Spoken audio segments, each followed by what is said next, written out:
Hello and welcome to How To For You. Today I'm going to talk about an issue with a 4th generation Toyota Rav4, and it's with these trunk rear struts. Now, there is a known problem with these. Over time, they can have a lot of movement, and basically when you open and close your trunk, there can be issues and noise kind of like this.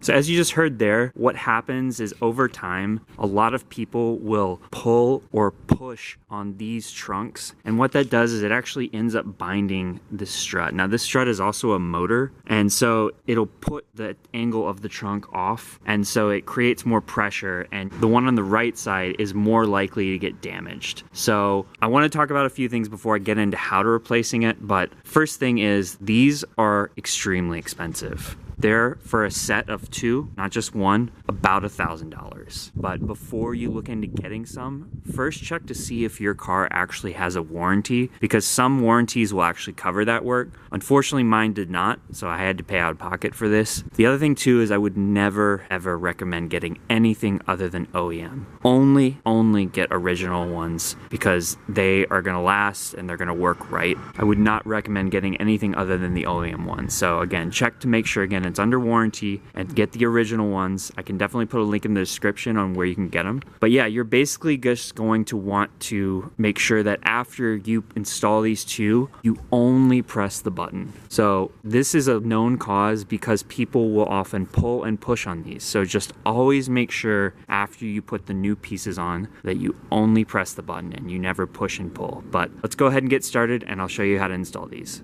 I did want to show you the part numbers just so that you can look this up online, but you're going to want to get this one. This is for the left hand, and you're going to get this one for the right hand side. So in each of these boxes, what you're going to get is the actual motor itself. You're going to get this bracket and then another bracket. So make sure that it always has those 3 pieces with it. So you should have that in each of the left and the right. I did also want to mention right now is a good time that you will need a 10mm socket. You're going to need some sort of small screwdriver. You're going to need a trim tool, and you're going to need your wrench to get these pieces off. So this is going to be what you're going to want to need, and let's go ahead and get started. So before we can actually access electronic pieces here, we are going to need to take off the entire body panel here. It starts with this piece, and then there's 2 pieces here, and then this back piece. So let's first start with that first top piece there. Just go ahead and take your trim tool, and you're going to get that off. Now, as you're taking this off, I want you to notice something. So there are these clips here. Now, these all stayed in, but sometimes they can actually stay inside the car. So if they do, make sure to take them out and reattach them to the piece. So that's this one. I'm next going to take this piece out here. And now I want to show you something very important. So I've mentioned this before in another video, but these clips here actually fit on this piece, and you always want to take them off and put them back. If you don't, and you just put this on, you'll shove this into this metal frame here, and it'll literally be almost impossible to get it out. You'd have to get some sort of like clothes hanger with some sticky attachment on the end. So go ahead and take this out gently with a little piece here, and just pull that out. Don't be fast on this, and then just take that and then just put that back on your clip here. So to see how that sits like that, that's what you want when you put it back. So make sure to do that for both of these. All right, so we took that off. Now let's do the other one. It's the same process. And just very gently and delicately take this out. Don't want to be fast here. Just take that and then put it back over the clip.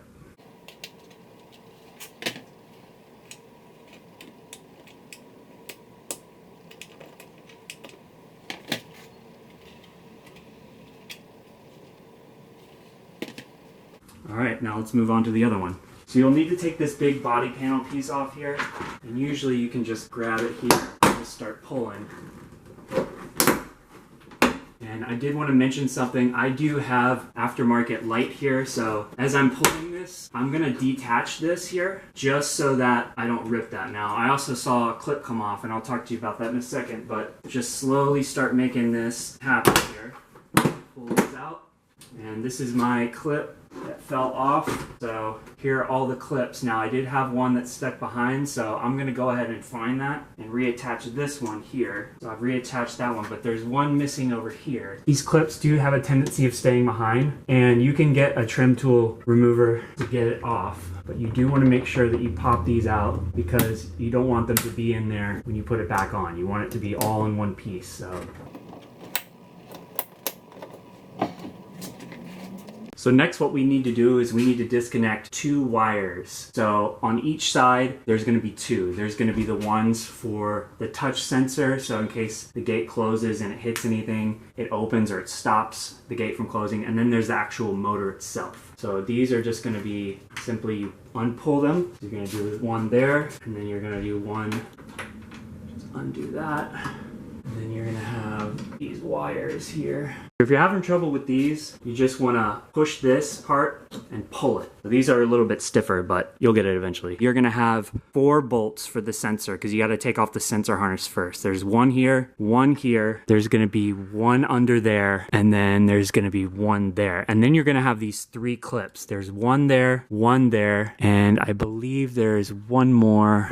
I think it's up underneath here, but you can't quite see it. So, and I had said 4 earlier. These are actually the 4 screws to hold up the sensor. There's another 4 here that actually hold in those brackets. And then there are those 3 clips. So you actually have all those clips. Let's go ahead and start by taking these off. These are 10 millimeter. So you're gonna go ahead and take those off and then the clips. There's 1, there's 2. There's 3.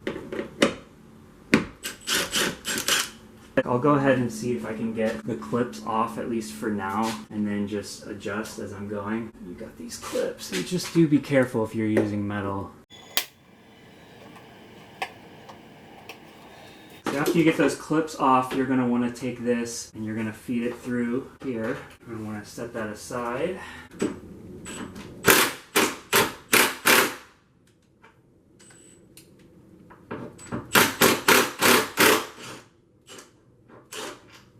And so I'm having an issue getting to this screw back behind here. And so what I'm gonna have to do is I'm just gonna go ahead and have to prop up the door first, undo this, swing this down so I can access and get that bracket off. So let me show you what to do next. So because I don't have someone to help me hold it, I would get a piece of wood or something that you can wedge under there and make sure it's really nice and secure. Since I'm taking off that strut, it puts the weight of this on. So we do want to make sure that as we're taking this off, you know, we have something to support it. Otherwise, it could fall and it's very dangerous. So make sure that something's on there, it's nice and secure. And so yeah, let's go ahead and tackle that bracket.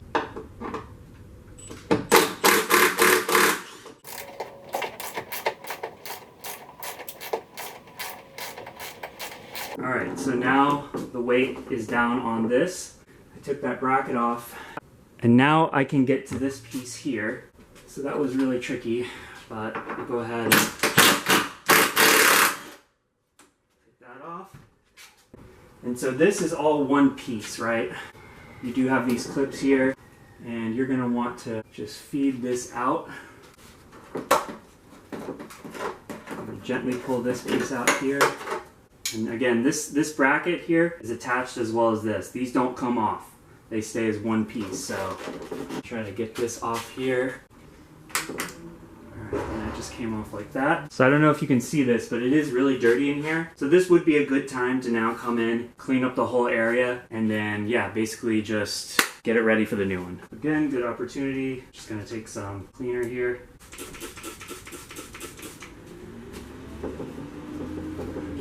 Clean all this off, because it never gets clean. Not this part ever. Just go all up in there.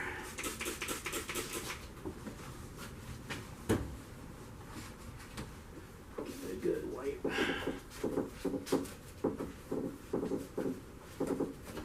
It wasn't too dirty, but good to just get in there because you never are able to really access this area. So. Alright, let's show you that new bracket installation. So let's start with this bracket. First of all, everything is labeled passenger right. So it goes in like this. And you always want to make sure that the arrow is facing up, right? So always make sure that the arrow is facing up. So we're going to attach that, but I did want to reference, if you're on the left side, you can also see it says PL and the arrow is facing up. So it's always good to reference that and just double check as you're doing it. All right, so I'm just going to attach this back in here. Just get the first one in and then get the second one.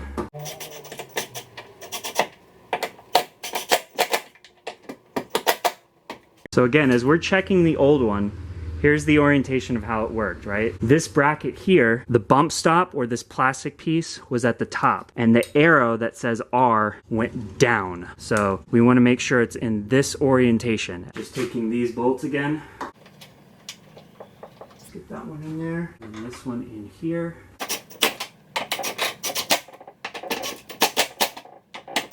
So we just took out the right one. Now, I don't know if you can see this, but this says R right there. And you are gonna need to get the exact same one that says R. This is a one and done deal. If you mess this up, you've ruined the part and there's no going back. Once you attach this bracket to the power strut and this one to the top one, and then put it on, if you do it wrong, no going back. So double check, we just took off R, this says R, and then you wanna make sure you use the right R bracket with the right R power strut. So make sure to do that. Let's install those brackets first. All right, so we're at the point of no return. If we put this on and it's wrong, there's no going back. But I verified, this says R, the other one has said R, this was the exact as the other ones, it says R. All right, so here we go.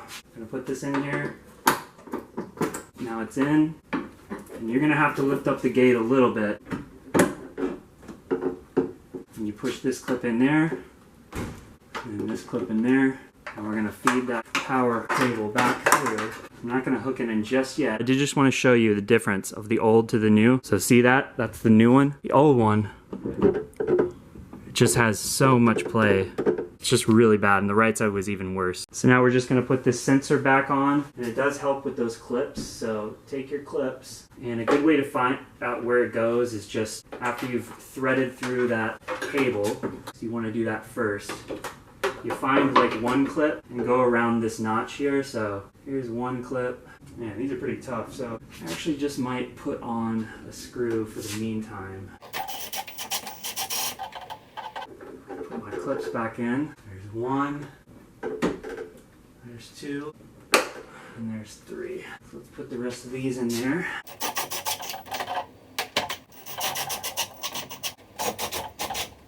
Now, as I'm doing this, I tried my absolute hardest not to break these retaining clips for the sensor, even with a trim tool. It's literally impossible. I mean, these bits just break off at the top. So if you want to buy some new ones, do it. But they do eventually come off in a whole piece. So just keep in mind when you put them back, it'll still retain and hold up the sensor, but it's going to break off from the top to the bottom. They're just so brittle, and yeah, just think about getting some new ones is all I'm saying. So now we are at the moment of truth. Everything's connected, set up except for the wires, so I'm gonna just go ahead and plug those back in, and then we're gonna test it out, just make sure everything's working properly before I put the panels back on. So I just want to make sure that everything's good. So I've got these hooked up, and let's go ahead and give it a test here.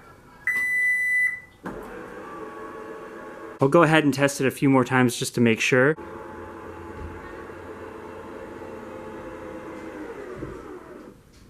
Seems to be working. I'm gonna test the wire, make sure that's working. So that seems like it's working there. Let's try the other side. And go down. And that's working, and then let's put it back down one more time. Listen to that sound.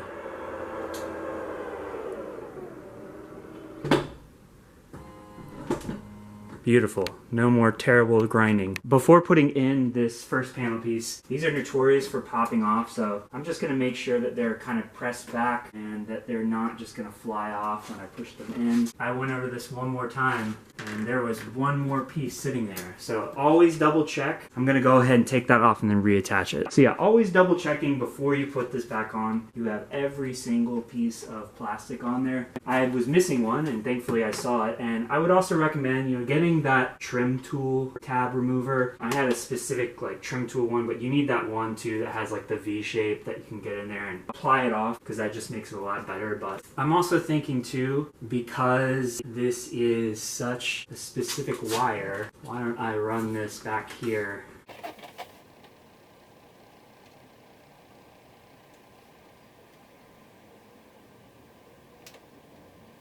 Alright, so I've got that connected, my light's on now. So I'm gonna get ready to install this back on here. So this is gonna be one of the harder parts. Just making sure that all your hooks are lined up here in place.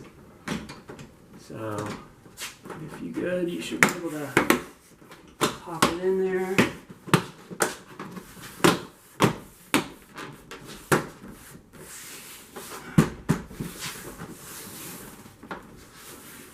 That should hold it. Just double check that there's no gaps along the side here. Alright, and now let's move to the other side pieces. So I'm going to move that piece out of the way. And this is really important again, as you're doing this, just making sure you're lining those tabs up correctly. Because if you shove it in there wrong, it's game over. Let me see if I can get a better view from the side just to show you. Alright, so again, I got my 2 plastic trim pieces in there. Just finding those holes.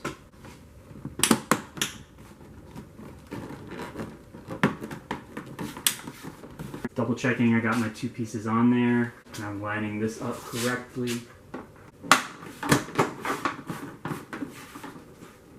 No gaps. And final piece. Just taking this here.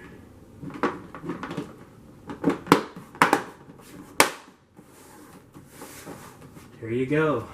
So a few things to note about this job. You know, it can take any amateur like myself about an hour, maybe an hour and a half. Again, I just want to emphasize a few things, just the problems of these. These were meant to always be used with the button. Never, ever, ever pull on it. I know that it says that you can pull on them, but it's not recommended because that's how it messes it up. So just always press the button, always. Second thing, you are going to want to eventually put in like some manual ones. I don't see why that would be a problem, and you could look at aftermarket ones, but if you're gonna put in the actual electronic pieces, never ever put aftermarket ones in. Always put the OEM original ones, the parts I linked in the video, and yeah. I think it's really good. Get it done. I was really annoyed with that noise for many years, and now it is working beautifully. So I'm ready to have that noise gone and have these beautiful pieces in. And yeah, appreciate you guys watching. If you do have any questions on this, please leave a comment below or email me in the description, and I'm happy to try to answer them as best I can. Thanks so much for watching. Please like and subscribe.